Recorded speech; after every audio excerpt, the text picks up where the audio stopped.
Good morning my dear friends, this is Shivamani sir. आपका Trikon classes में स्वागत है।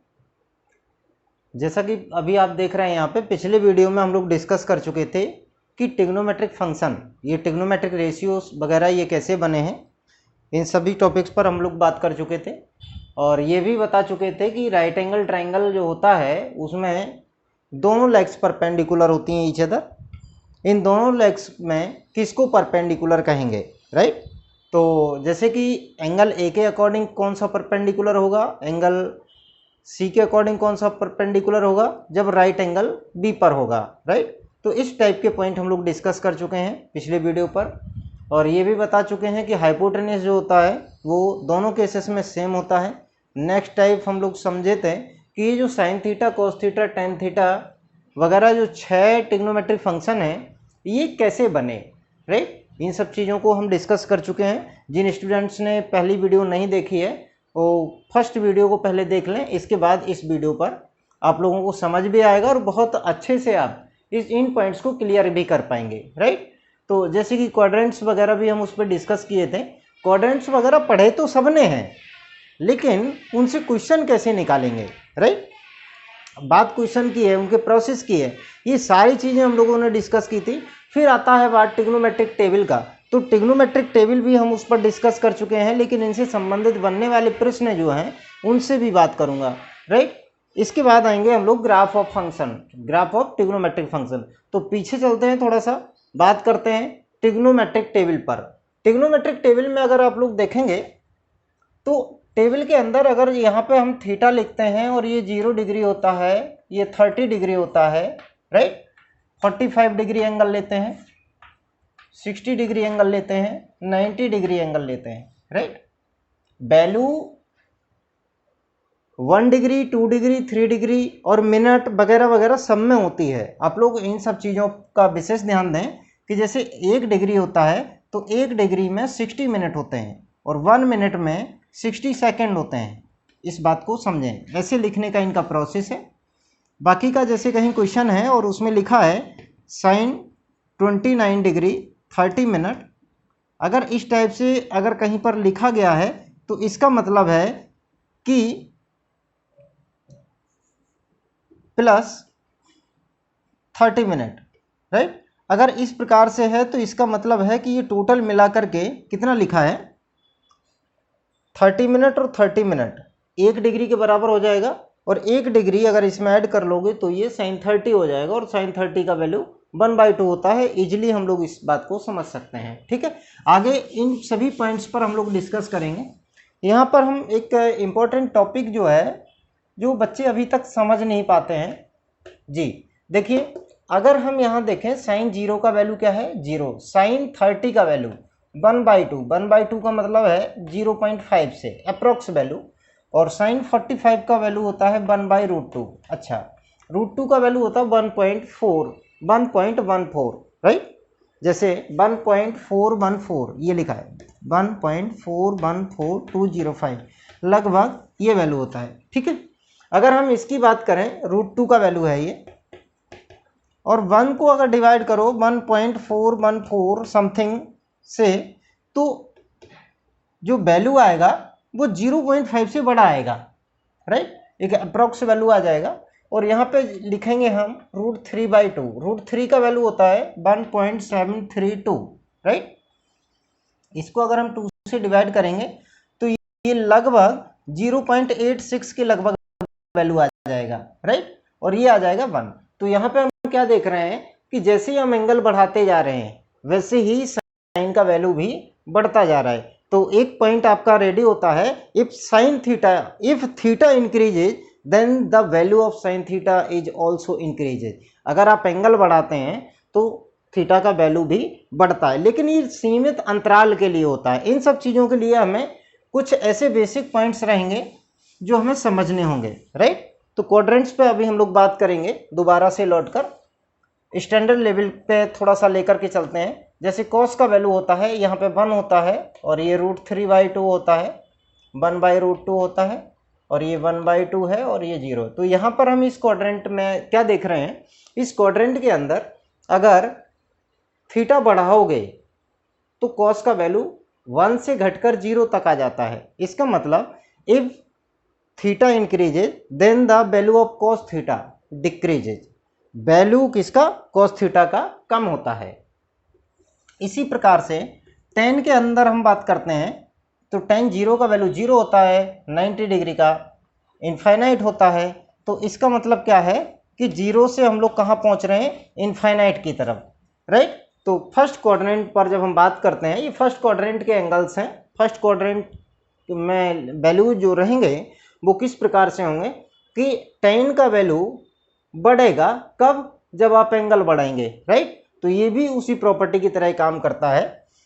इसके जस्ट अपोजिट फिर हम लोग बात करेंगे, बाकी के जो 3 रह जाते हैं तो इनको भी हम इसी क्रम में समझ सकते हैं, ठीक है। तो इनसे अपने कुछ क्वेश्चन बहुत आसानी से सॉल्व हो जाएंगे, राइट। चलिए अब हम लोग बात करेंगे नेक्स्ट कि सर जैसे कि अपने पास कोई क्वेश्चंस आए वो इस प्रकार से होंगे। जैसे कि यहाँ पे अगर हम लिखें 0 डिग्री, यहाँ पे हम लोग लिखेंगे 90 डिग्री, और यहाँ पे लिखेंगे 180 डिग्री, और यहाँ पे लिखेंगे 270 डिग्री, और यहाँ पे लिखेंगे 360 डिग्री। एक कंप्लीट सर्कल हो गया, राइट। अब इन्हीं वैल्यूज को अगर पाई में कन्वर्ट कर दिया जाए तो पाई का वैल्यू क्या होता है, 180 डिग्री। पाई बाई 2 का वैल्यू क्या होता है, 90 डिग्री। पाई बाई 3 का वैल्यू क्या होता है, 60 डिग्री।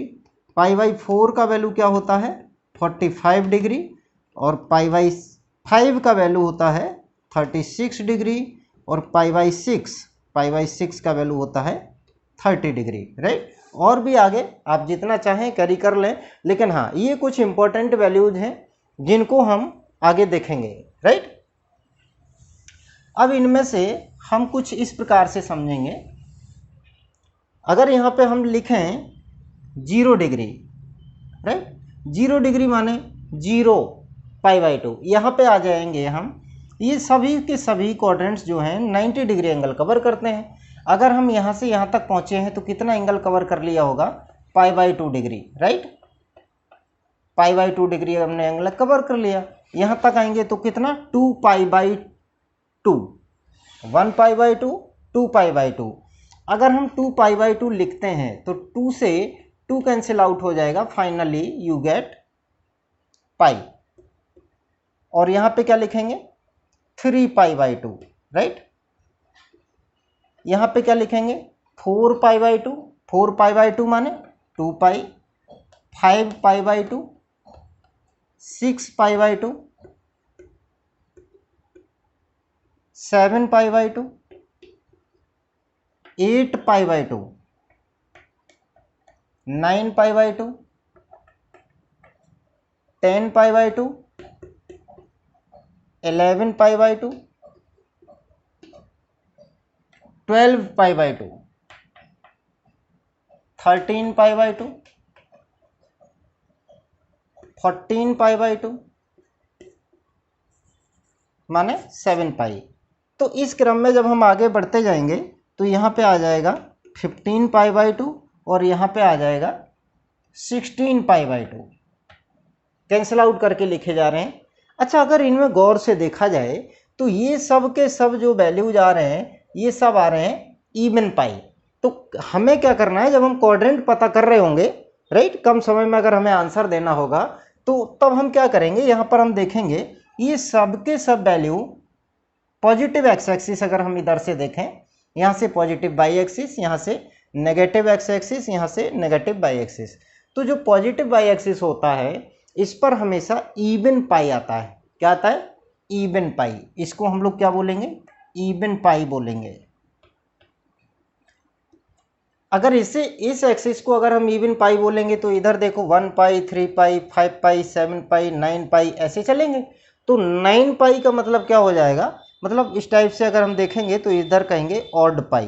क्या बोलेंगे, ऑड पाई बोलेंगे, राइट। सर अगर ये इवन पाई हो गया, ये ऑड पाई हो गया, तो सर इनका भी कोई नाम होगा।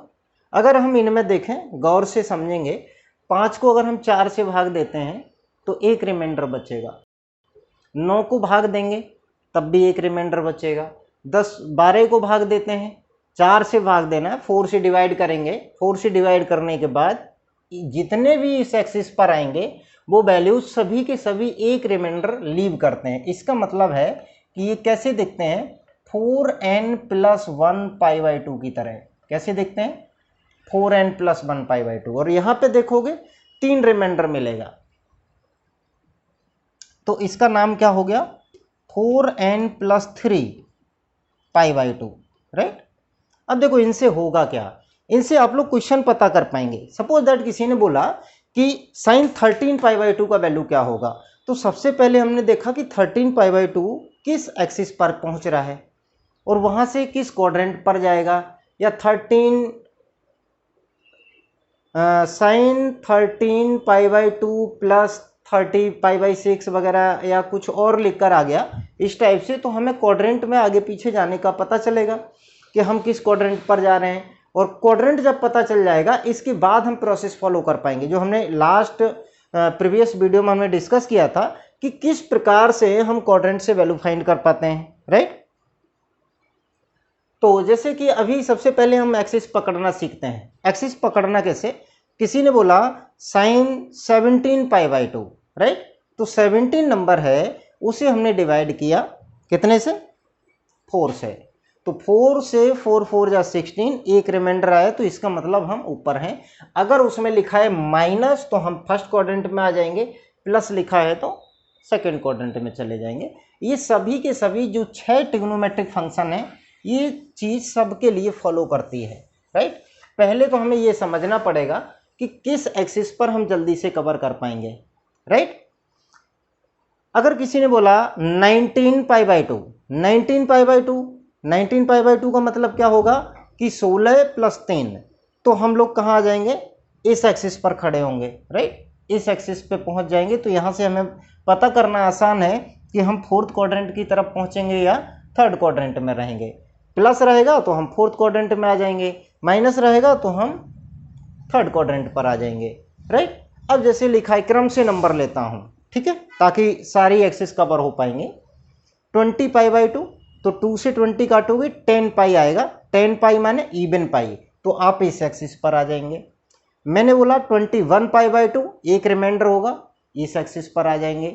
22 π/2 बोला तो 2 से काटोगे तो 11 पाई आएगा, और 11 पाई का वैल्यू होता है मतलब 11 ऑड है, ऑड पाई, तो ऑड पाई हम लोग इधर को आ जाते हैं। ये प्रोसेस शायद अगर समझ पाए होंगे, और अगर ये माइंड पर रहती है तो इससे आगे आने वाले जो क्वेश्चंस हैं, इनसे आगे आने वाले जो कॉन्सेप्ट्स हैं वो बहुत आसानी से समझ पाएंगे, राइट। अगर आपने अभी तक नोट नहीं किया है तो एक स्क्रीनशॉट ले लीजिएगा, ताकि आप आगे जल्दी से वीडियो में साथ साथ चल पाएँ। और साथ साथ अगर ये चीज़ समझते जाते हैं, जल्दी से करते जाते हैं, और नहीं है तो आप वीडियो को पॉज करिए, वीडियो को पॉज करके इनको आराम से नोट डाउन कर लीजिएगा, इसके बाद आगे बढ़िए, राइट। आप लोगों को बहुत बेहतरीन कंटेंट्स मिलने वाले हैं, सारी की चीज़ें, सारी की सारी चीज़ें बहुत बेहतरीन तरीके से एक्सप्लेन की जाएंगी, और आप लोग किसी भी एग्जाम के लिए अपने आप को तैयार कर पाएंगे कि ट्रिग्नोमेट्री से जितनी भी चीज़ें आएंगी आप लोग बहुत आसानी से समझ पाएंगे। क्योंकि बेसिक जब जिस बच्चे का क्लियर नहीं है वो क्वेश्चन रटकर काम नहीं चला सकता, और जिनमें बेसिक रेडी हो गया वो बहुत बड़े बड़े क्वेश्चन सॉल्व कर लेंगे और आसानी से सॉल्व कर पाएंगे। तो यहाँ पर हम क्वाड्रेंट्स की बात कर रहे थे, अब बात करते हैं ग्राफ्स ऑफ ट्रिग्नोमेट्रिक फंक्शंस। देखो इनसे होगा क्या, जैसे ट्रिग्नोमेट्रिक फंक्शन है उनके ग्राफ की बात करो तो देखो ऐसे कुछ इस प्रकार से, देखो अभी मैं आपको एक ग्राफ दिखाता हूँ। इनसे मैक्सिमम वैल्यू, मिनिमम वैल्यू वगैरह हम पता करेंगे कि किसका कितना मैक्सिमम वैल्यू है, मिनिमम वैल्यू है, ठीक है। और इसके अलावा जैसे कि ये ग्राफ है ट्रिग्नोमेट्रिक फंक्शन साइन एक्स का। ट्रिग्नोमेट्रिक फंक्शन में एक साइन एक्स होता है या साइन थीटा जैसे बोलेंगे।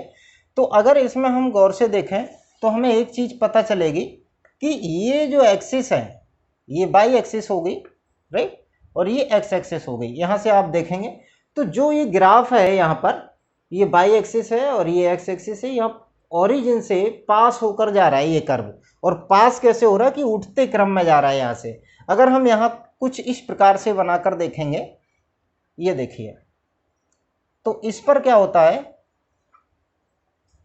इस ये जो ग्राफ रहेंगे वो इसी क्रम में ऐसे आगे बढ़ते और घटते चले जाएंगे, ऊपर जाते हैं +1 तक और नीचे मैक्सिमम जाएगा -1 तक। तो इस ग्राफ की मैक्सिमम वैल्यू हो गई +1 और मिनिमम वैल्यू हो गई -1। अच्छा, इसमें क्या होता है, किसी भी इंटरवल को कोई कहीं पर भी ये छोड़ नहीं रहा है। मान लो हम यहाँ पे लिखते हैं 0 डिग्री और यहाँ पर क्या हो जाएगा 90 डिग्री माने π/2 और यहाँ पे क्या हो जाएगा 180 डिग्री माने पाई, यहाँ पर क्या हो जाएगा 3π/2 और ये हो जाएगा आपका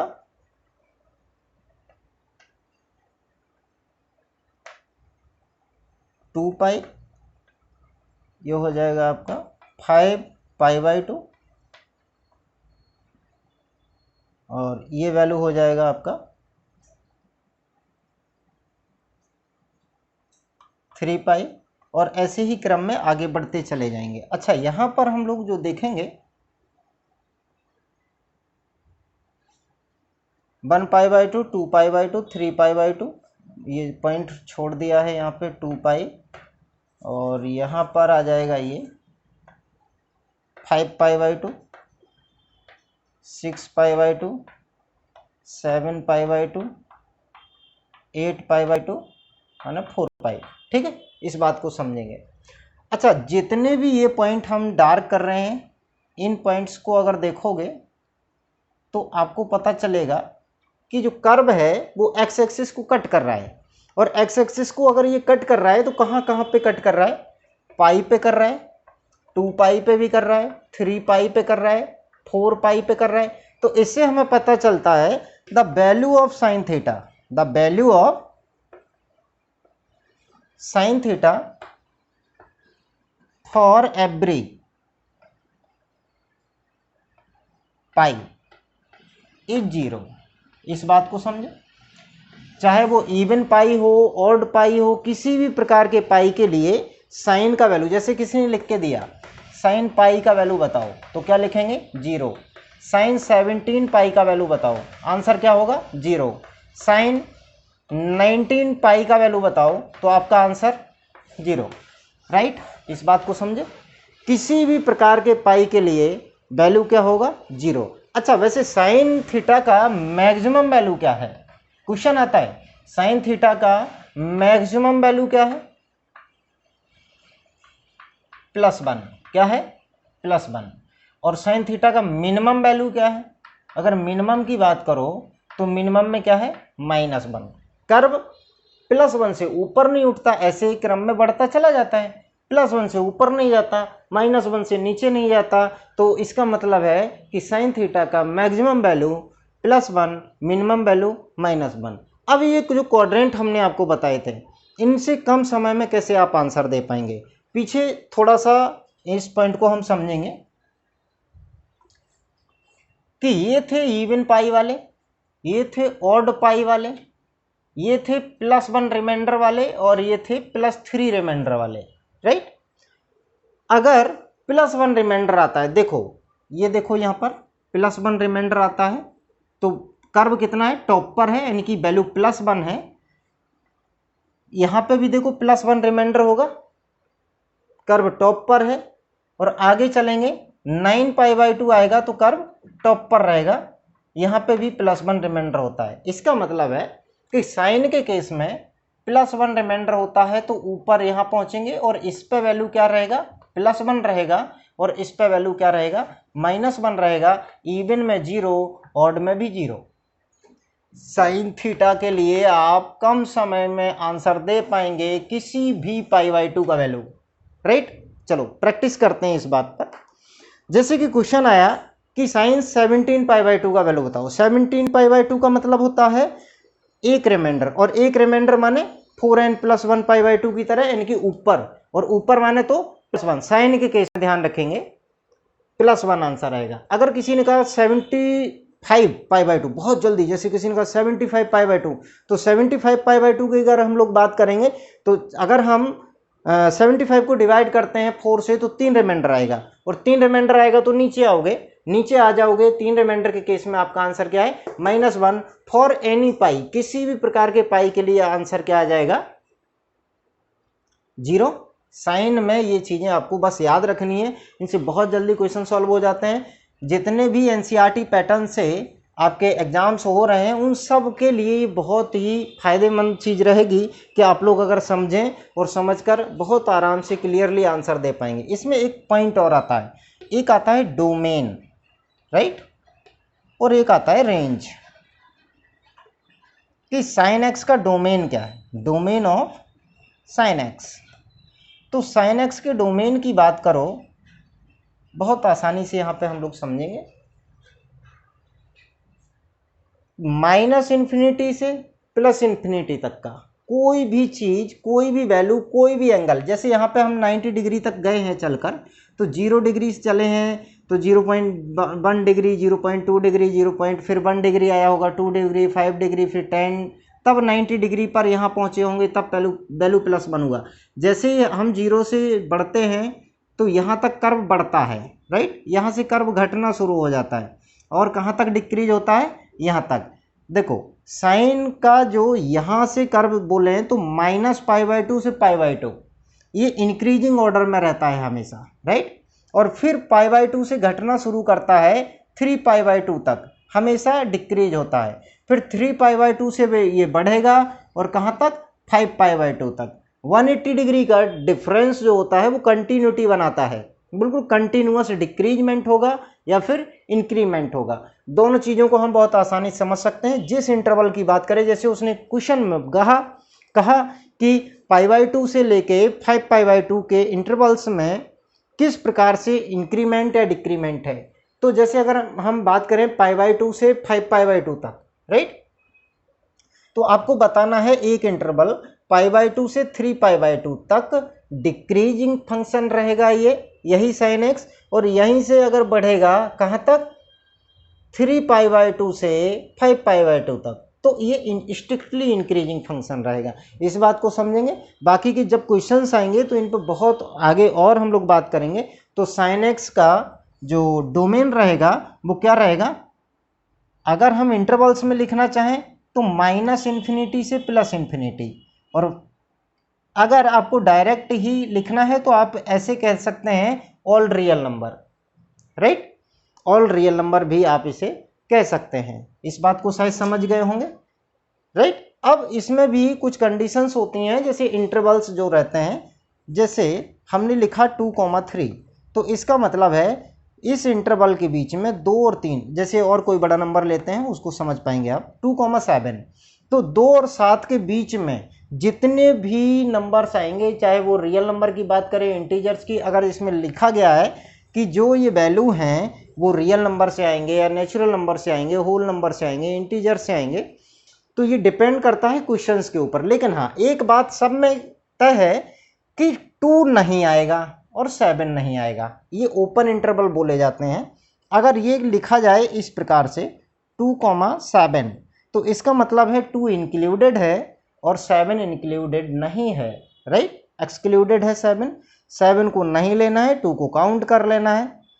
और अगर कहीं पर लिखा है 2,7 क्लोज के साथ है, तो इसका मतलब 2 को नहीं लेना है और 7 को लेना है। और एक इंटरवल होता है 2,7, ऐसे लिखा होगा, एक क्लोज इंटरवल, तो 2 को भी लेना है, 7 को भी लेना है, और इन सब के बीच में जो भी आता रहेगा उनको भी। अच्छा, अगर जैसे इनकी ग्राफ की बात करो, बाय द वे 2 यहाँ है और 7 यहाँ है, तो पहली वाली कंडीशन का मतलब है 2 पे आप बनाएंगे वाइट बॉल, 7 पर भी वाइट बॉल। इट मीन्स 2 और 7 के बीच में सभी चीज़ें ले लेनी है, 2 और 7 को छोड़कर, पहली कंडीशन। दूसरी कंडीशन की बात करो, ये सब इंटरवल मैं आपको बता दे रहा हूँ, राइट। तो सेकंड कंडीशन में क्या होगा कि जैसे 2 यहाँ है, 7 यहाँ है, तो इसमें क्या हुआ, 2 को इंक्लूड किया गया है, तो इसका मतलब 2 पर ब्लैक बॉल हाईलाइटेड और 7 पे ओपन इंटरवल। इसका मतलब है कि 7 को नहीं लिया गया है, 2 से 7 तक की चीज़ें इसमें आ जाएंगी 7 को छोड़कर। थर्ड वाले पोजीशन में क्या होगा, थर्ड की बात करो तो थर्ड में आ जाएगा कि 2 को नहीं लेना है, 2 पे वाइट बॉल रहेगी और 7 पे ब्लैक बॉल। इसका मतलब है 7 को इंक्लूड किया गया है, 7 को लिया गया है, 2 को नहीं लिया है। 2 से भले ही 2.00001 ले लिया जाएगा लेकिन 2 नहीं लिया जाएगा, राइट। इन सब चीज़ों की विशेष ध्यान करते हुए इन सब चीज़ों को तब आप क्वेश्चन सॉल्व करें और इन सब चीज़ों को समझें। 2 को लिया गया है, 7 को भी लिया गया। ये क्लोज इंटरवल है, इसको सेमी ओपन और ये सेमी क्लोज और ये ओपन इंटरवल, इसको समझ गए। 4 टाइप के इंटरवल्स होते हैं। अब इन्हीं में से ये लिख कर आता है कि जैसे कहीं पर अगर लिखा है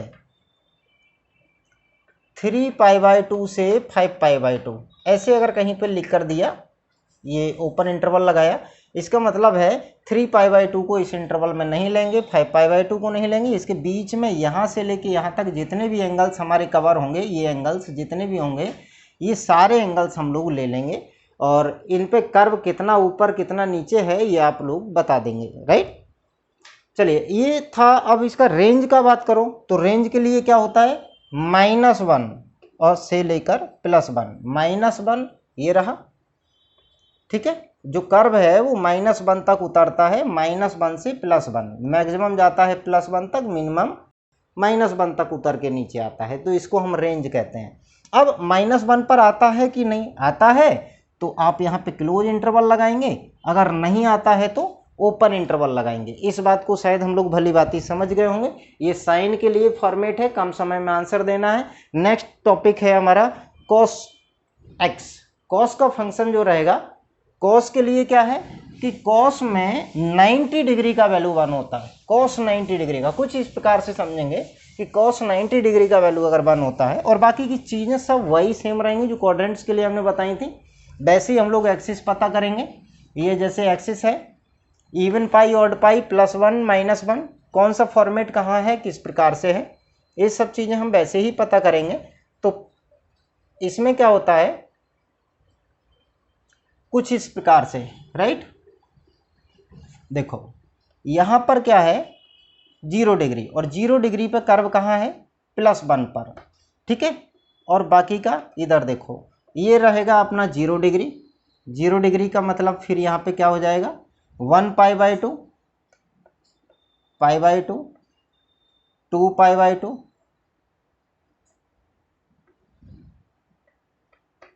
3π/2,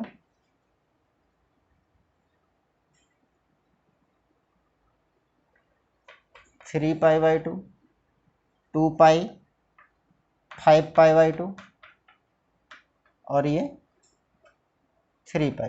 इस बात को शायद समझ गए होंगे। यहाँ पे मैं इस प्रकार से लिख देता हूँ 3π। यहाँ लिखा जाएगा -π/2 और यहाँ पे -π, यहाँ पे -3π/2।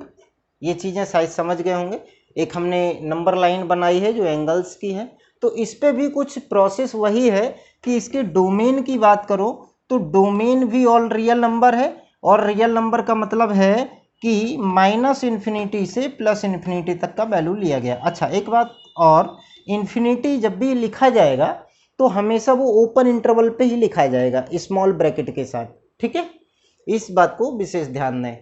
क्लोज इंटरवल इस पर नहीं आता है क्योंकि हमें उसका कोई फिक्स वैल्यू नहीं पता है, ये नॉट डिफाइन ही होता है, राइट। चलिए आगे हम लोग बात करेंगे कि इसका रेंज क्या है। रेंज ऑफ cos x या cos फंक्शन, राइट। तो क्या बनेगा -1 से +1। इस बात को समझ गए जी। और ये भी किस पे, क्लोज ब्रैकेट के साथ दोनों, क्योंकि -1 पर भी वैल्यू आता है, -1 तक जाता है वैल्यू और इधर मैक्सिमम +1 तक जाता है। इस बात को हम लोग शायद समझ गए होंगे। तो अब इसमें क्वेश्चन पे हम कम समय पे कैसे आंसर देने वाले हैं इस बात को समझेंगे। अब मैंने कहा cos पाई का वैल्यू बताओ, राइट। तो cos पाई की वैल्यू अगर यहाँ पर देखो तो क्या है, cos पाई पे क्या है फंक्शन -1 है। अगर हम cos 2 पाई की बात करें तो cos 2 पाई पे क्या है वैल्यू +1 है, राइट। और cos 3 पाई की वैल्यू करें तो क्या हो जाएगा -1 हो जाएगा। इससे हमें क्या पता चला कि अगर हम उसी फॉर्मेट पर जाएं, शॉर्ट ट्रिक वाले फॉर्मेट पर, तो ये हो गया इवन पाई, ये हो गया ऑड पाई। तो इवन पाई के केस में अपने पास कॉस में आंसर क्या रहेगा, इवन पाई के केस में क्या रहेगा, +1, ये कॉस एक्स के लिए है, राइट। ऑड पाई के केस में क्या है आंसर, -1। और जो ये है for any pi, for any pi by 2, answer क्या रहेगा 0। अच्छा, इसको कुछ ऐसे लिख सकते हैं, for 2n pi, for 2n पाई मतलब इवन पाई। ऑड पाई के लिए लिखते हैं 2n - 1 पाई, या 2n+1 भी कुछ लोग इसको डिनोट करते हैं। यहाँ पे क्या लिख सकते हैं, फॉर एनी पाई बाई 2, किसी भी प्रकार के पाई बाई 2 के लिए हम लोग आंसर क्या देने वाले हैं, 0। तो अब जैसे क्वेश्चन आया cos 13 पाई बाई 2 का वैल्यू बताओ, तो जैसे ही पाई बाई 2 बोला, cos में पाई बाई 2 जैसे ही बोला, आंसर क्या है 0। क्वेश्चन आया 25 pi by 2, 25 pi by 2, answer क्या 0। 26 पाई बाई 2, 26 पाई बाई 2 माने कितना होता है 13 पाई, और 13 पाई माने ऑड पाई, और ऑड पाई के केस में आंसर क्या होता है कॉस के लिए -1।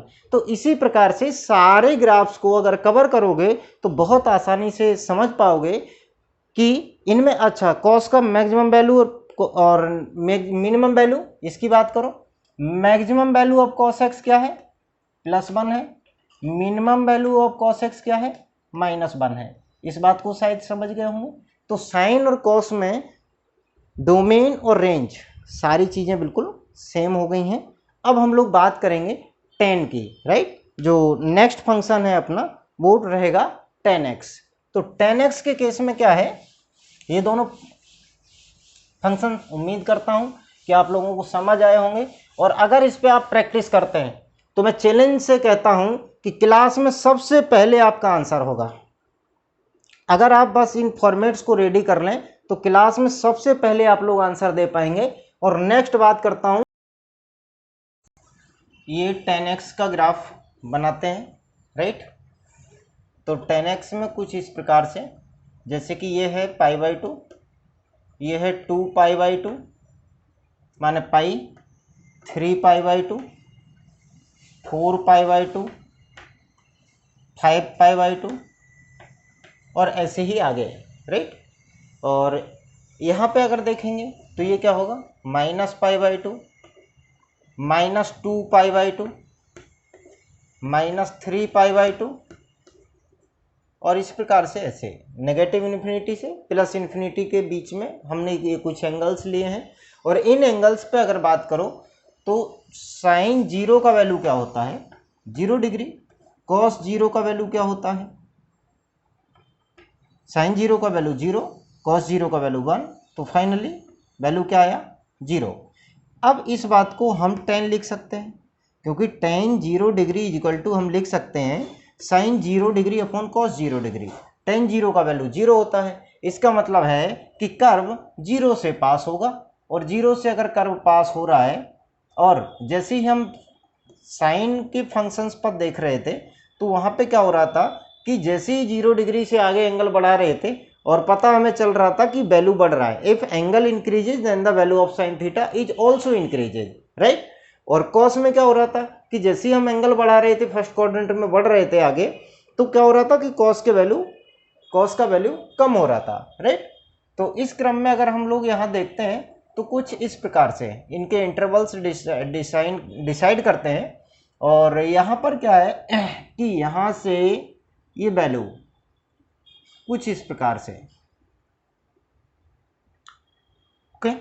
अच्छा, यहाँ पर क्या है कि पाई बाई 2 वाली लाइन पर ये कर्व नहीं गया, राइट, और -पाई/2 लाइन पर भी नहीं गया।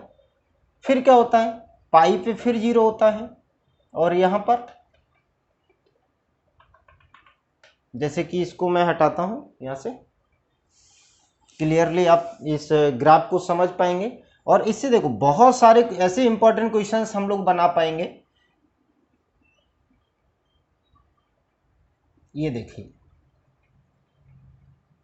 कुछ इस प्रकार से, राइट। तो अब क्या होगा, इसको देखेंगे, इस पर क्या होगा, यहाँ से कर्व कुछ ऐसे चलते हुए ये इस प्रकार से है, राइट। ये है tan का ग्राफ। अब यहाँ पर अगर हम बात करेंगे डोमेन और रेंज के लिए, राइट, अगर इनका डोमेन चेक किया जाए, डोमेन का मतलब है एक्स एक्सिस के वो वैल्यू जो x का कोई वैल्यू लेते हैं जिससे फंक्शन नॉट डिफाइन ना हो, x के वो वैल्यू जिनसे फंक्शन नॉट डिफाइन ना हो।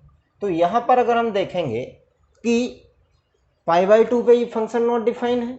नॉट डिफाइन का मतलब है कि ये कर्व ही नहीं पहुँच रहा है π/2 वाली एक्सिस पर, π/2 वाली लाइन पर नहीं पहुँच रहा है, 3π/2 वाली लाइन पर नहीं पहुँच रहा है, 5π/2 वाली लाइन पर नहीं पहुँच रहा है, राइट, -π/2 -3π/2। तो यहाँ पे हम कह सकते हैं कि देखो 1π/2 3π/2 5π/2 आगे आएगा 7π/2। इसका मतलब है ऑड π/2 के लिए ये फंक्शन नॉट डिफाइन होता है। तो डोमेन की अगर बात करो तो डोमेन क्या हो जाएगा इसका, सर डोमेन हो जाएगा टोटल रियल नंबर में से क्या हटाना है आपको, 2n+1 π/2, राइट। अब इस बात को हम लोग ऐसे भी लिख सकते हैं r माइनस ऑड π/2, राइट।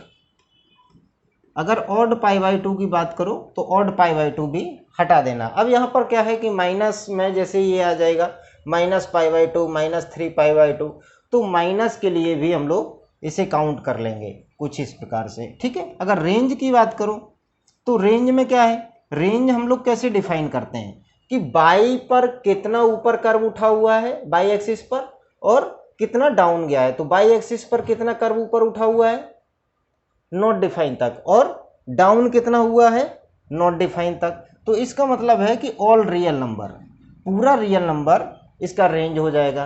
कहने का मतलब है कि -∞ से +∞ तक कोई भी वैल्यू हम लोग रेंज पर काउंट कर लेंगे, किसमें, 10x में। सर इनमें हम लोग शॉर्टकट से अगर देखना चाहें कि कोई भी चीज़ का आंसर किस प्रकार से हम लोग देंगे, तो यहाँ पर आते हैं, ये चीज़ हम लोग समझेंगे।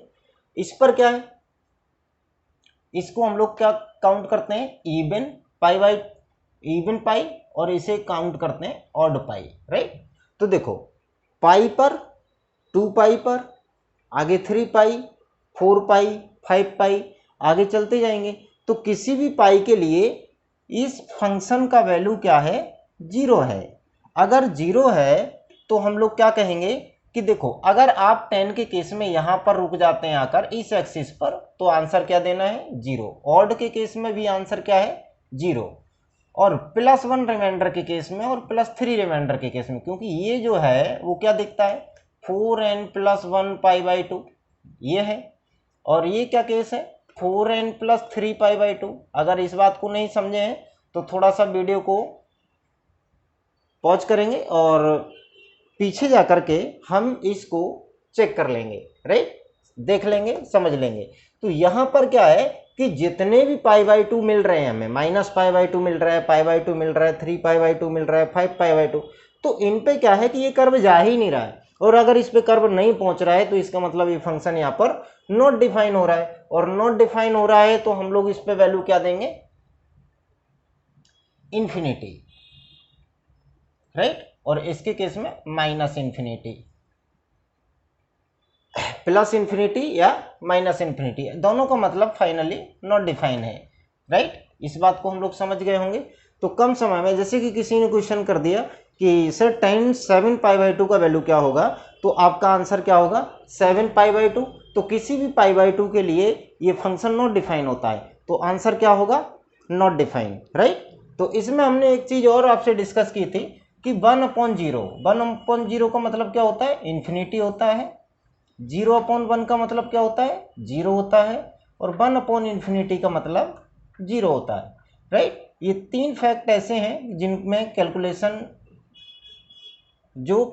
करने में आपकी मदद करेंगे, राइट। इस बात को भी शायद हम लोग समझ पाए होंगे। तो 10 में हमने क्या देख लिया, डोमेन देख लिया, सर रेंज देख लिया, राइट। अब यहाँ पे मैक्सिमम वैल्यू क्या है, तो मैक्सिमम वैल्यू अगर किसी इंटरवल के बीच में बात की जाए कि उस इंटरवल में इस पॉइंट तक मैक्सिमम वैल्यू क्या है, हम यहाँ ओवरऑल 10 की बात करते हैं। तो 10 में मैक्सिमम वैल्यू कहाँ तक जाता है, मतलब बाई पे कर्व कितना ऊपर उठता है, तो मैक्सिमम वैल्यू के केस में आप आंसर क्या देंगे, नॉट डिफाइन, और मिनिमम वैल्यू के केस में आप आंसर क्या देंगे, नॉट डिफाइन, मतलब माइनस इन्फिनिटी। कर्व कहां तक उतर के जाता है, माइनस इन्फिनिटी तक, कहां तक ऊपर चढ़ के जाता है, प्लस इन्फिनिटी तक, ठीक है। और इसमें ही जैसे कि बच्चे कई बार एक चीज में बहुत कंफ्यूज रहते हैं कि सर हमें ये नहीं पता चलता कि ये even function, even trigonometric function और ऑड ट्रिग्नोमेट्रिक फंक्शन क्या है। तो इसके लिए मैं आपको बता दूं कि अगर किसी फंक्शन f(x) में f of minus x is equal to minus f आता है, तो इस केस के सारे फंक्शन, चाहे वो पॉलिनोमियल फंक्शन हो, चाहे ट्रिग्नोमेट्रिक फंक्शन हो, ठीक है, चाहे लॉगरिथमिक फंक्शन, किसी भी प्रकार के फंक्शन है, उन पे अगर जैसे हम बात करें तो f minus x is equal to minus f आता है, तो ऑड फंक्शन बोला जाता है। तो यहाँ पर ये कंडीशन फॉलो करने वाले ये ट्रिग्नोमेट्रिक फंक्शन है, यानी कि इसे हम कहेंगे ऑड फंक्शन। क्या बोलेंगे, ऑड फंक्शन। तो ऑड ट्रिग्नोमेट्रिक फंक्शन कौन कौन से होते हैं, साइन होता है, ठीक है, cos sin x, cos x, sorry sin x, cosec x, tan x और कॉट एक्स, राइट, ये होते हैं। और अगर बात की जाए f minus x, f of minus x is equal to f x आ जाए, सेम वही फंक्शन आ जाए, तो इसे कहते हैं even function, right, even function हो जाएगा। और इवन फंक्शन दो होते हैं, कौन कौन से, कॉस एक्स और सेक एक्स, ये दो रहते हैं जो इवन फंक्शन होते हैं, और ये बाकी के चार जो हैं वो ऑड फंक्शन होते हैं। अच्छा सर, ये जो डिसाइड करता है ट्रिग्नोमेट्री के अंदर, वो फोर्थ क्वाड्रेंट डिसाइड करता है। माइनस थीटा जब हम अप्लाई करते हैं फोर्थ क्वाड्रेंट पर, ये देखो 0 डिग्री, 90 डिग्री, 180 डिग्री, 270 डिग्री, और एक कंप्लीट राउंड करने के बाद, एक कंप्लीट सर्कल होने के बाद कंप्लीट एंगल, तो क्या बन जाएगा यहाँ पर 360 डिग्री। तो फर्स्ट क्वाड्रेंट, सेकंड क्वाड्रेंट, और ये थर्ड क्वाड्रेंट, और ये आपका फोर्थ क्वाड्रेंट। तो जीरो में से कुछ भी माइनस करते हैं तो 0 माइनस थीटा लिखा जाएगा। अब जीरो का कोई इंपॉर्टेंस नहीं, तो माइनस थीटा का केस बना। और ऐसे ही अगर माइनस थीटा का केस बनाएंगे तो यहाँ पे ऑल पॉजिटिव होते हैं, यहाँ साइन कॉसिक पॉजिटिव है, यहाँ टेन कॉट पॉजिटिव है, यहाँ पे कॉस और सेक पॉजिटिव होते हैं। तो ये फोर्थ क्वाड्रेंट डिसाइड करता है कि वो फंक्शन इवन है या ऑड फंक्शन है, राइट। तो फोर्थ क्वाड्रेंट के वजह से हमें यहाँ पर ट्रिग्नोमेट्रिक फंक्शन में पता चलता है कि जो वैल्यू फोर्थ क्वाड्रेंट में पॉजिटिव होती हैं वो इवन फंक्शन रहेंगे और बाकी के सब ऑड फंक्शंस रहेंगे। इस बात को शायद आप लोग क्लियरली समझ पाए होंगे, ठीक है। शॉर्ट तरीके से हम लोग एक्सिस पकड़ेंगे और उन एक्सिस पे जो चेंजमेंट आते हैं या जो वैल्यूज रहेंगे तो उनमें हम किस प्रकार से पता कर पाएंगे कि यहाँ पर जैसे क्वेश्चन आया सर 10 पाई का वैल्यू बताओ, राइट। तो 10 पाई का वैल्यू क्या है, 0 डिग्री है। 10 2 पाई का वैल्यू क्या है, 0 है, सॉरी 0। 10 3 पाई का वैल्यू 0, 10 4 पाई का वैल्यू 0, 10 6 पाई का वैल्यू 0। किसी भी पाई का वैल्यू क्या रहेगा, 0 रहेगा। और क्वेश्चन आया कि सर 10 21 पाई बाई 2 का वैल्यू क्या होगा।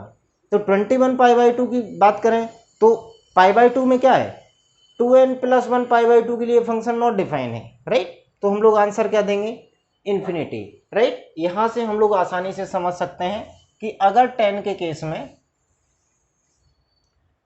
1 रिमाइंडर पे आते हैं तो पाई बाई 2, ठीक है, +3 रिमाइंडर पे आते हैं, सॉरी 4n + 1 पाई बाई 2 पर आते हैं तो इन्फिनिटी, 4n + 3 पाई बाई 2 पे आते हैं तो भी इन्फिनिटी। ऑड पाई और इवन पाई के केस में आंसर क्या देना है, 0 देना है। उम्मीद करता हूं कि आप लोग ये समझ पाए होंगे कि 10 के अंदर किस टाइप से हमें डोमेन पता करना है, कैसे हमें रेंज पता करना है और किस प्रकार से हमें इनको तैयार करना है, ठीक है। तो नेक्स्ट टॉपिक हम लोग चलेंगे किसकी तरफ, कॉट के फंक्शन की तरफ। अगर हम लोग कॉट की बात करें तो कॉट में क्या होता है,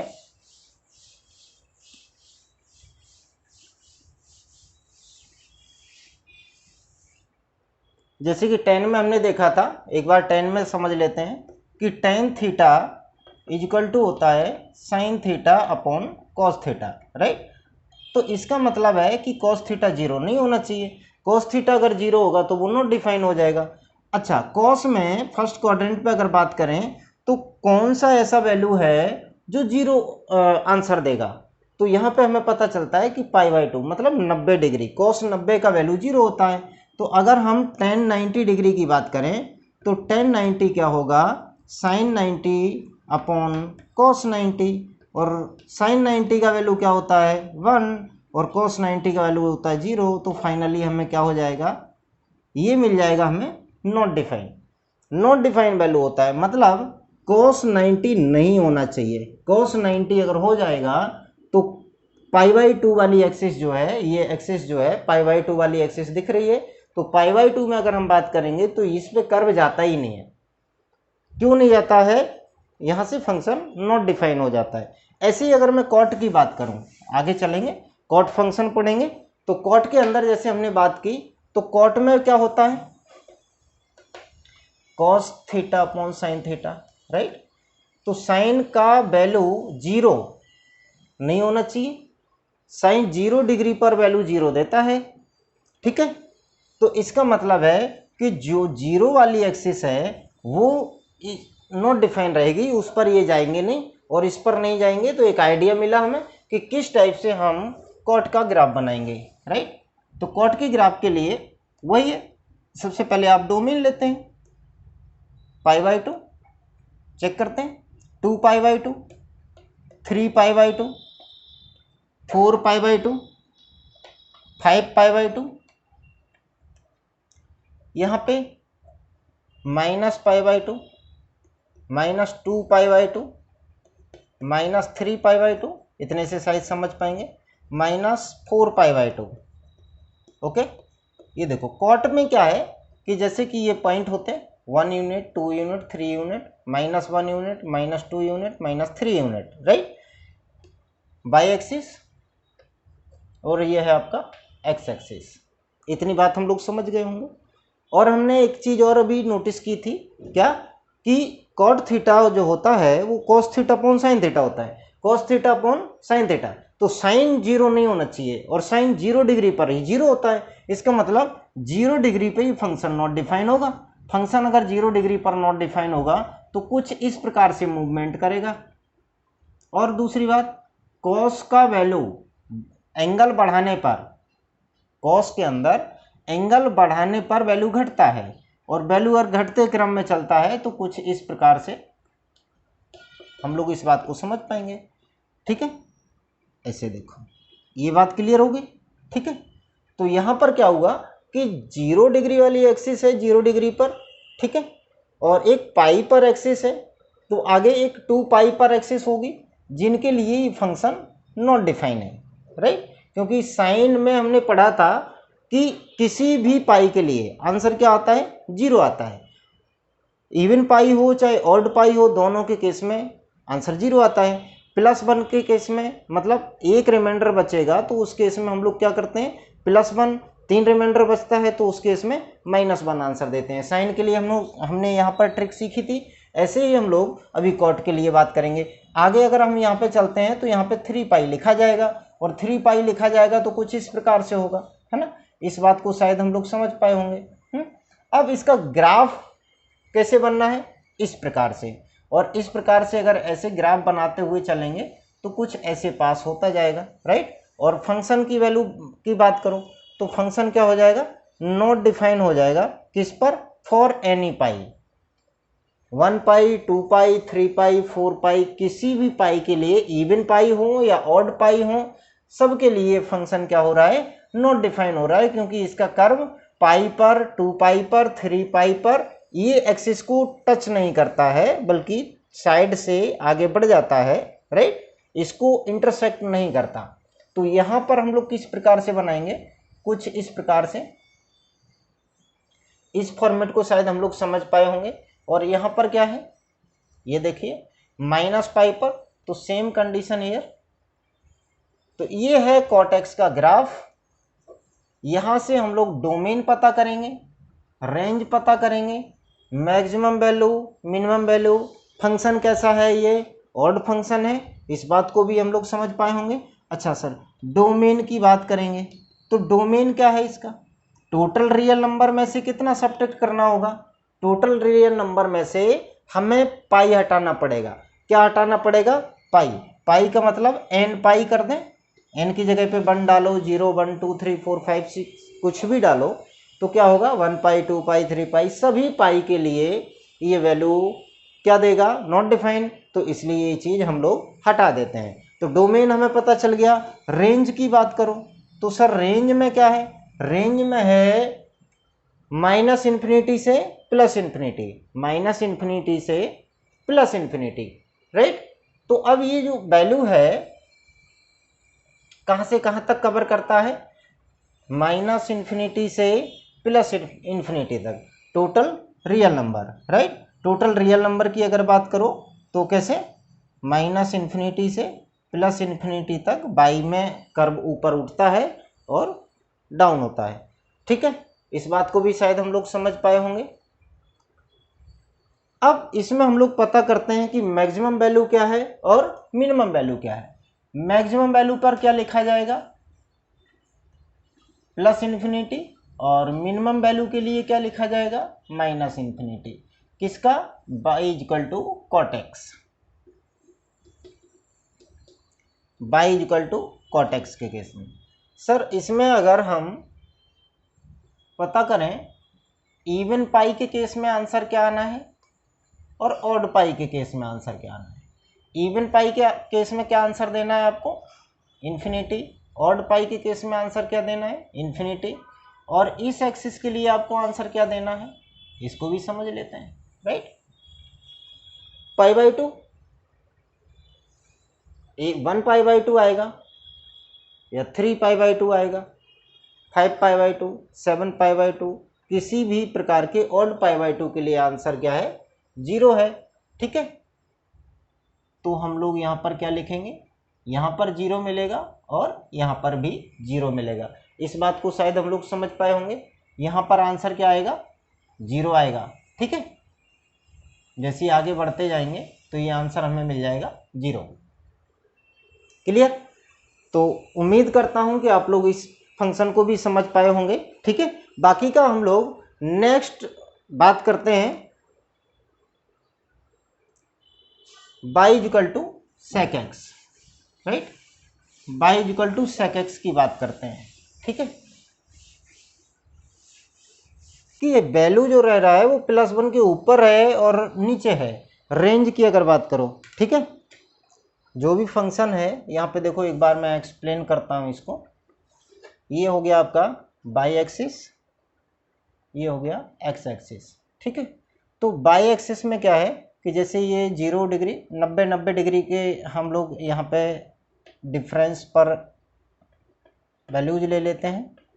पाई बाई 2, पाई यहाँ पे आ जाएगा 3 पाई बाई 2, ये हो जाएगा आपका 2 पाई और ये 5 पाई बाई 2, ठीक है। इतने में शायद हम लोग समझ पाएंगे। इधर भी ले लेते हैं, minus pi by 2, minus pi, minus 3 pi by 2, right. यहाँ पे क्या है कि जैसे पाई बाई 2 से माइनस पाई बाई 2, ये माइनस पाई बाई 2, ये, तो इस पे क्या है कि जैसे ये वैल्यू है +1 है, +2, +3, ऐसे -1, -2, -3, ठीक है। तो जो कर्व है इसका वो क्या करता है, एक पैराबोलिक कर्व है, पैराबोला की तरह, वो कुछ इस प्रकार से ऐसे उठ के जाता है, जो कि ना तो पाई बाई 2 पर जाता है ना माइनस पाई बाई 2 पर जाता है। नेक्स्ट क्या है कि अगर इसी में बात करो तो ये कर्व यहाँ से जैसे यहाँ तक चला गया, तो इसमें क्या होगा, ये देखो 3 पाई बाई 2, यहाँ पे वैल्यू ऊपर रहेगा टोटल, और यहाँ पे जो ये पॉइंट है इसको मैं एक्सिस कवर कराऊंगा, कहाँ तक, -1 तक, -1 तक अगर ऐसे जाता है ऐसे, और वहाँ से ऐसे फिर लौट जाता है इस प्रकार से, और इसमें इस पे इस इंटरवल में 180 डिग्री के जो ये इंटरवल है, इस इंटरवल पे क्या होगा इस प्रकार से, और +1 तक जाएगा, ये +1 से फिर ऐसे। इस बात को शायद समझ गए होंगे, ठीक है। तो इस पर यहाँ पे क्या बनने वाला है, तो 180 डिग्री का इंटरवल उठाया, ये रहा, तो इस पे यहाँ से कुछ ऐसे -1 तक कवर कर लेगा, और -1 से कवर करके कुछ इस टाइप से लौट जाएगा। इस बात को शायद समझ गए होंगे। तो जो ये ग्राफ है वो ग्राफ किसका है, y = sec x, y = sec x, ठीक है। तो sec x की ग्राफ में हमने क्या देखा कि जो वैल्यूज हैं वो +1 से ऊपर हैं या -1 से नीचे हैं, राइट। इस इंटरवल में कोई भी नहीं आ रहा है, इसके बीच में कोई भी नहीं आ रहा है, इस बात को समझे। +1 के ऊपर +1 से होकर जा रहा है, और इधर -1 से होकर जा रहे हैं नीचे, इसके बीच में नहीं आ रहा है कोई भी, ठीक है। तो अगर इसके बीच में नहीं आ रहा है, और देखो डोमेन की बात करो तो डोमेन में ये π/2 पर नहीं जा रहा है, 3π/2 पर भी नहीं जा रहा है, 5π/2 पर भी नहीं जा रहा है, और यहाँ पर -π/2 पर भी नहीं जा रहा है, -3π/2 पर भी नहीं जा रहा है। तो क्या, फॉर odd π/2, odd π/2 के लिए function is not defined, right, function is not defined. अगर इसके लिए फंक्शन नॉट डिफाइंड है तो इसका मतलब क्या हुआ कि जो डोमेन है वो क्या होगा, पूरे रियल नंबर में से ये odd n π/2 हटा दो, जितने भी π/2 हैं ये π/2 माइनस कर दो, ठीक है। तो odd n π/2 का मतलब हो जाएगा 2n + 1 π/2, ठीक है। इनको अगर निकाल करके बाहर कर दोगे, ठीक है, जितने भी π/2 हैं इन्हें निकाल कर बाहर कर दो तो ये आपका डोमेन हो जाता है। और रेंज में क्या है, रेंज में पूरा पॉजिटिव इंटरवल से नेगेटिव मतलब पॉजिटिव इन्फिनिटी से नेगेटिव इन्फिनिटी तक पूरा वैल्यू जो ऊपर तक जा रहा है और नीचे तक लौट के आ रहा है। तो रेंज के केस में क्या करेंगे, ऑल रियल नंबर लिख दो यहाँ पे। तो पूरा रियल नंबर में से क्या करना है, -1 से +1, ये आप ओपन इंटरवल हटा देंगे, ठीक है। कई बार r-1 लिख जाता है, या फिर आप ऐसे भी लिख सकते हैं -∞ से +1 तक, ठीक है, जिसका यूनियन किसके साथ, -∞ से -1 तक और 1 से लेके +∞ तक, ये आप ऐसे भी लिख सकते हैं इसको, ठीक है। इस बात को हम लोग शायद समझ पाए होंगे। और आंसर अगर जैसे इनके देने हैं तो या तो आंसर +1 होगा, इस पे देखो +1 कब कब होगा, 0 पर होगा +1, 2π पर होगा +1, आगे 4π पर होगा। तो जब y = sec x की बात आती है तो sec x में क्या है, इवन पाई के लिए आंसर क्या है, जैसे क्वाड्रेंट बना लो, इवन पाई के लिए आंसर क्या है, +1 है, ऑड पाई के लिए आंसर क्या है, -1 है, और इसके लिए फंक्शन क्या है, नॉट डिफाइन है।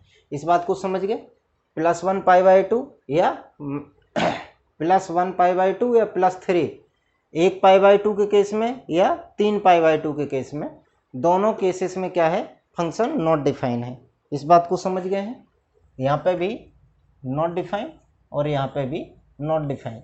ये आप इसको बहुत अच्छे से तैयार करें तो ये चीज़ें बहुत आसान हो जाएंगी आपके लिए। और नेक्स्ट पॉइंट पर अगर हम लोग बात करें तो नेक्स्ट है अपना कॉसिक, y = cosec x।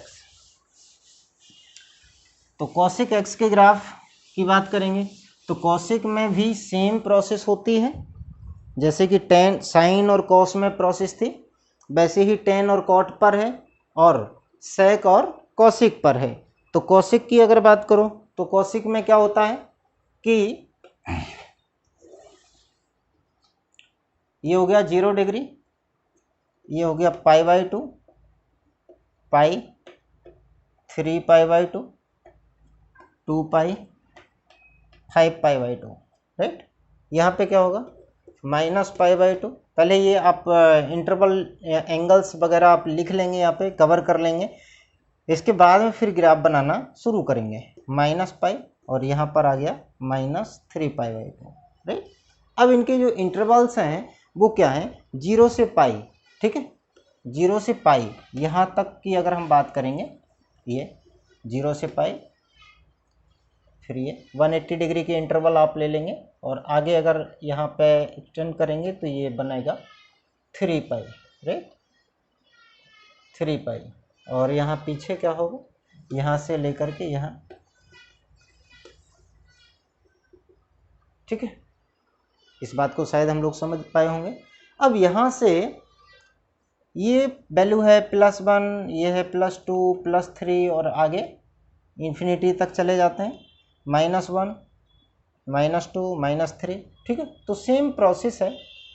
वहाँ पर क्या होता था कि जब एक्सिस पर रहता था, 0 डिग्री पर रहता था, तो वैल्यू कहाँ से जा रहे थे, +1 से होकर, और यहाँ पर क्या है, यहाँ पर इस पॉइंट से ये लौट कर चला जाएगा। तो कुछ इस टाइप से आपको पैराबोला यहाँ पे कवर करना है, यहाँ से ऊपर, ठीक है।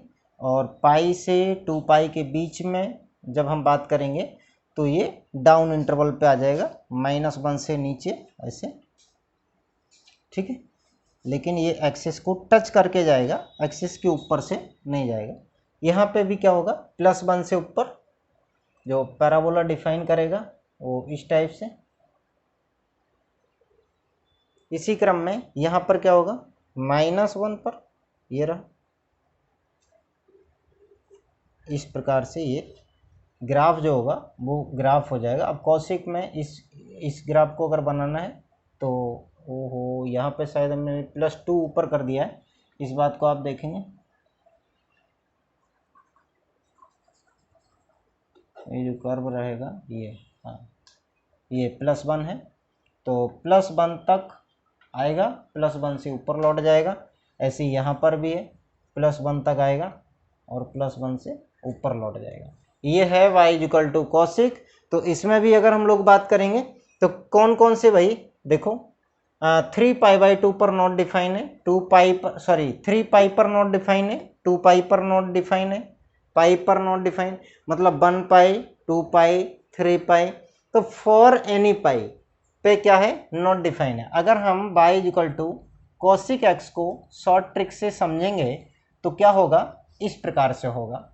इसको हम लोग क्या आंसर देंगे, नॉट डिफाइन। इसको आंसर क्या देंगे, नॉट डिफाइन। +1 के केस में यहाँ पे देखो 1π/2 है ना, 1π/2 के केस में आंसर क्या है, +1 है, ठीक है।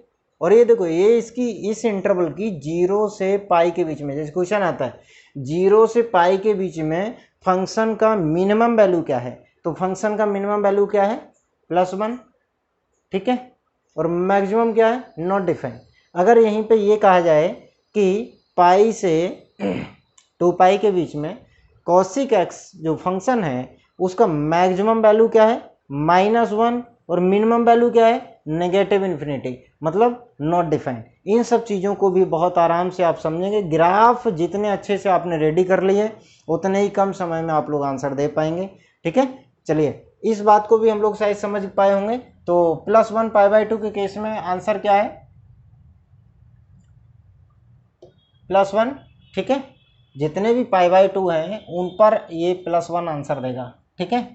जितने भी π/2 है +1 और ये -1, इस बात को समझ गए होंगे कौशिक के केस में। इसी प्रकार से आप पूरे ग्राफ को, जो स्ट्रक्चर मैंने बताया है उस स्ट्रक्चर के अकॉर्डिंग अगर आप रेडी करते हैं ग्राफ को, बहुत कम समय में आप लोग आंसर दे पाएंगे। चलिए, तो यहाँ पे आप बात कर लेते हैं डोमेन की। तो डोमेन किस प्रकार से होगा, इसका डोमेन किस प्रकार से होगा, पूरा रियल नंबर ले लेंगे, पूरे रियल नंबर में बात किसकी रह जाएगी, जितने भी पाई हैं वो सब हट जाएंगे, राइट। टोटल रियल नंबर में से पाई हटा लेंगे तो n पाई कर देते हैं इसको, ठीक है। जितने भी पाई हैं वो सब यहाँ से हटा देंगे। और इसका रेंज की बात करो तो रेंज में क्या है, ऑल रियल नंबर, पूरा रियल नंबर में से क्या हटेगा, -1 से +1, ये आप हटा देंगे, ठीक है। तो इनके लिए ये जो फंक्शन है ये नॉट डिफाइन है, इसलिए इन सब चीज़ों को नहीं ले सकते हैं। तो यहाँ पे हम लोगों ने ग्राफ जो रहते हैं ट्रिग्नोमेट्रिक फंक्शन के ये सारे कवर किए हैं। और फिर जितने भी टॉपिक्स रहेंगे आपके, मैक्सिमम वैल्यू हैं, मिनिमम वैल्यू हैं, ये सारी की सारी चीज़ें शायद आप लोगों ने देखी हैं। और इन पे अब क्या है कि आप लोगों को प्रैक्टिस करनी है। जितने भी आप खुद से ग्राफ बनाएंगे, खुद से ग्राफ बनाइएगा और उनको समझिए कि कौन सा कर्व कहाँ पर है और किस हिसाब से मूव कर रहा है। जब आपको कर्व का लोकस पता चलता है और किस वैल्यू पर क्या लोकस ऊपर जा रहा है या डाउन हो रहा है, तो जब आप खुद से ये सब चीज़ें करने लग जाएंगे, ठीक है, तो आप बहुत कम समय में आंसर दे पाएंगे, क्योंकि प्रैक्टिस चाहिए। अगर आप प्रैक्टिस नहीं करेंगे तो एक बात तय है कि रटने से इनको कुछ नहीं हो सकता। जितना चाहें आप उतना रट लीजिएगा, लेकिन कुछ समय के बाद आप इनको ज़रूर भूलेंगे। तो कहीं ना कहीं भूलने की जो प्रोसेस है वो सबके लिए है। विस्मृति जो टॉपिक है वो सबके लिए है, कोई ऐसा नहीं है कि हम नहीं भूलते हैं या कोई अन्य व्यक्ति नहीं भूलता है, सभी भूलते हैं। लेकिन हाँ, प्रैक्टिस करके या तो उसे रिकॉल करके ही रिसेंटली आप लेके आ सकते हैं, या फिर इतने अच्छे से उस पर प्रैक्टिस किया जाए। जैसे कोई स्टूडेंट है वो 2+2 कभी नहीं भूलता। क्यों नहीं भूलता? क्योंकि अब उसके माइंड के स्ट्रक्चर के अकॉर्डिंग जो उसका माइंड का डेवलपमेंट है वो छोटे स्तर से बड़े स्तर को गेन कर गया है। और आप अगर अब इस स्तर पर हो तो ये स्तर आपका एक लोएस्ट स्तर है, लोवेस्ट लेवल है। और अगर आप इसी को थोड़ा सा इंक्रीजिंग ऑर्डर में लेके जाओ, जब आप कॉम्पिटिटिव एग्जाम्स के लिए तैयारी कर रहे हैं वहाँ पर अगर इस लेवल को हम टच करते हैं तो ये हमारे लिए बेसिक है। कॉम्पिटिटिव एग्जाम्स के लिए ये बेसिक है, लेकिन जो 9, 10 जैसे 11, 12 का स्तर है, 10th का स्तर है, 11, 12 का स्तर है, इनके लिए सफिशेंट है। इतना काफ़ी है कि आप लोग बहुत आसानी से इन क्वेश्चंस को निकाल पाएंगे और कर पाएंगे। उम्मीद करता हूं कि आपने ये चीज़ समझ पाई होगी कि मैक्सिमम वैल्यू फंक्शन क्या है, इनके कर्व्स कैसे होते हैं, sin x का ग्राफ कैसे बनता है, cos x का ग्राफ कैसे बनता है, tan x का ग्राफ कैसे बनाया, cot x का ग्राफ कैसे है, sec x और cosic x के ग्राफ कैसे हैं। अभी तक तो हम सिर्फ इतना ही जानते थे कि 6 ट्रिग्नोमेट्रिक फंक्शन होते हैं। ये ट्रिग्नोमेट्रिक फंक्शन कैसे आए हैं, परपेंडिकुलर और हाइपोटेनियस का रेशियो लिया तो उसको नाम साइन थीटा दे दिया गया। तो ये सारी चीज़ें हम लोग पहले डिस्कस भी कर चुके हैं, ये सब चीज़ें जानते थे। बाकी का जब हम लोग और आगे चलेंगे तो इन्हीं में बहुत सारे एप्लीकेशंस आते रहते हैं। आगे चलेंगे इनके एप्लीकेशंस भी करेंगे, इनसे क्वेश्चंस भी करेंगे। अभी हम लोगों ने ग्राफ देखे, तो ग्राफ की मदद से एक चीज़ तो तय है कि जितना भी हम विजुअल फॉर्म देखते हैं, विजुअल फॉर्मेशन में कई लंबे टाइम तक हम कुछ चीज़ों को माइंड पर रिस्टोर कर सकते हैं, राइट। तो विजुअल फॉर्मेट पर हम लोगों को ज़्यादा प्रैक्टिस करनी है। रटने वाले, लिखने वाले टॉपिक्स जो हैं वो आप क्वेश्चन प्रैक्टिस करके ही आगे बढ़ेंगे। जैसे फॉर्मूले हैं उनको रटना है, उनको तैयार करना है, लिख लिख कर प्रैक्टिस करनी है। ऐसी चीज़ें अगर आप लोग अपने अंदर लेकर आते हैं तो कहीं ना कहीं आप लोग इस टॉपिक पर वास्तव में एक अच्छे स्टूडेंट की तरह अच्छे से क्वेश्चन सॉल्व कर पाएंगे और कम समय में अपने आंसर दे पाएंगे। Thanks for watching this video.